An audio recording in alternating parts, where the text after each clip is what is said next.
Hi all, welcome to my channel. నేను మీ సౌమ్యని. And ఈరోజు vlog ఏంటంటే 2 మామిడికాయలు ఉంటే మా మమ్మీ పెట్టింది మామిడికాయ పచ్చడి. కానీ ఏకదమ్ కుదిరింది, సూపర్ ఉంది అసలు.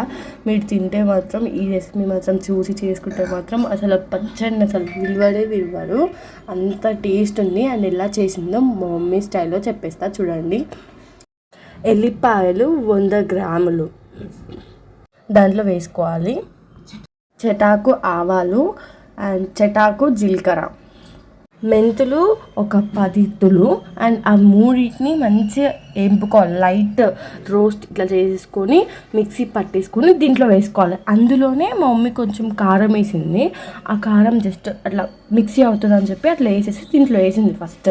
అట్లా వేసాక మా మమ్మీ మళ్ళీ కారం సరిపోలేదని చెప్పి మళ్ళీ వేసింది. అంటే మొత్తానికి వేయలేదు, జస్ట్ ఇట్లా 1 స్పూన్ అట్లా వేసింది. మిక్సీ పట్టేసుకుంది దీంట్లో వేసేసింది మా మమ్మీ. అండ్ మళ్ళీ పక్కకి ఆయిల్ వేడి చేసుకోవాలి. ఆయిల్ని కొంచెం బాయిల్ చేయాలి బాగా. అండ్ ఇక్కడ మిక్స్ చేసేసుకోవాలి, కారం వేసేసుకొని అన్నీ. ఆయిల్లో ఏమేమి వేయాలి అని అంటే మేము వచ్చేసి 3 మామిడికాయలు వేస్తున్నాము. దానికి తగ్గ ఆయిల్ ఎంత అంటే 100 గ్రాములు. ఆ 100 గ్రాముల్లో మంచిగా ఆయిల్ బాగా బాయిల్ అయిపోయాక దాంట్లో ఏం వేయాలంటే జీలకర్ర, వెల్లిపాయలు. అండ్ అవి మంచిగా వేగినాక ఆయిల్ని బాగా మంచిగా మసలబెట్టాలి. మసలబెట్టిన ఆయిల్ని కొంచెం చల్లారబెట్టినాక మనం ఇప్పుడు కారం వేసుకొని మొత్తం కలిపినాం కదా, ఆ మిక్స్ మంచిగా అయినాక దాంట్లో ఆయిల్ వేసేయాలి. ఆయిల్ వేసుకొని ఇంకా బాగా మిక్స్ చేయాలి.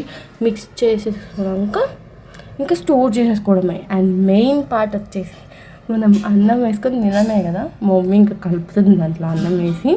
ఎంత బాగుంది అసలు, తింటే అసలు విడవదు అసలు. మీరు ఎవ్వరు అంత టేస్ట్ ఉంది. ఒక్కసారి ట్రై చేయండి, ట్రై చేసి నాకు కమెంట్ చేయండి, ఓకేనా?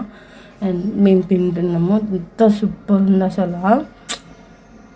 ఇంకా నాకు ఇప్పుడు వీడియో వాయిస్ ఓవర్ ఇస్తున్నా కానీ ఇంకా నోట్లో వాటర్ వచ్చేసిన, అంత టేస్ట్ ఉంది అసలు.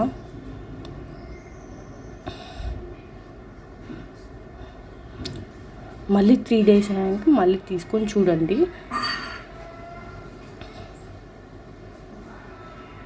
మా మమ్మీ తింటున్నారు చూడండి, బాగా